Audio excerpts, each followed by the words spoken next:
Hi everybody, Dr. Finn and Dr. Allegra down on the floor. We are doing part 3 of our McGill Big 3 exercises. This is the curl up exercise. So if you didn't watch those first 2 videos, go back and watch them. We have our bird dog exercise, we have our side bridge, and now we have the curl up exercise.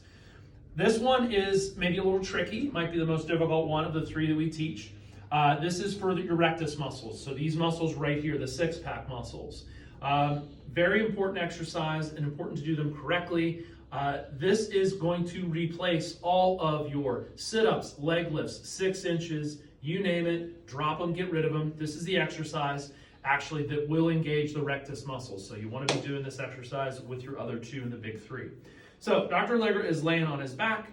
He has one knee bent and one leg straight. It does not matter. You can pick. If you're more comfortable bending your left leg or your right, it does not matter. We can do either one. One leg does need to be straight though, and one needs to be bent.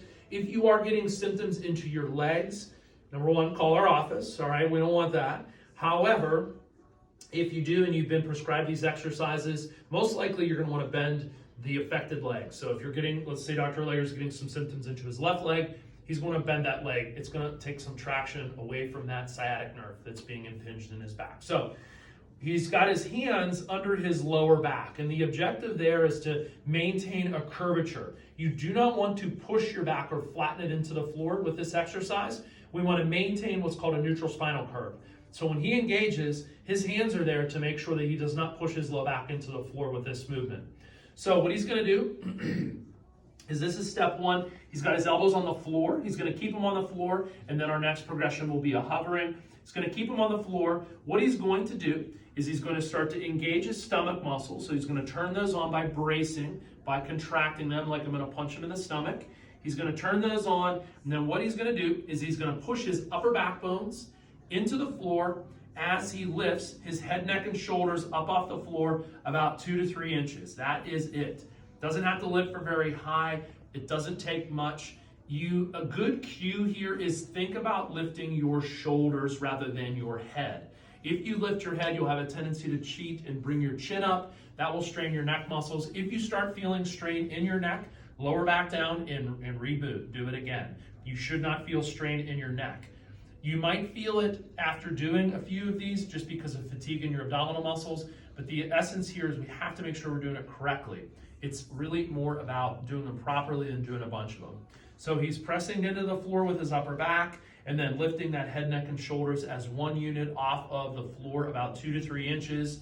That's it. You will feel it immediately in your stomach muscles. It does not take much to do this. Now, second progression will be hovering. So what he's going to do next is he's going to hover his elbows off the floor. That turns his lats on, so he's engage the core, so contract the rectus muscles, and then he's pushing and lifting. Nice, great position right there, perfect form. This is how you want to look, and we recommend if you're struggling with form, set up your iPhone or your device and video it, okay, and then watch it to make sure that you're doing it correctly. You'll feel this right in the core muscle, right in the rectus, right in the stomach. That'll turn on immediately as he's up into that position.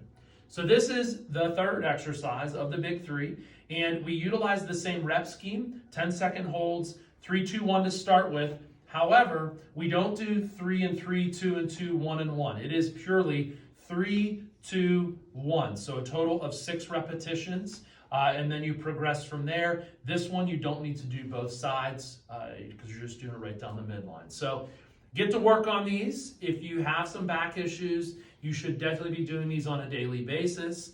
Every single day, 3, 2, 1 is fine. Just make sure we're doing them every day. Stick with them. They will help you long term. They'll put up the endurance in the right muscles and keep you healthy. If you do get pain with any of these movements, that is contraindicated. If you're an existing patient, make sure you message one of us and let us know. If you're not and you're interested in the McGill Big 3 and how to do them properly, give our office a call or jump on our website at finchiro.com and we can help. We'll see y'all soon.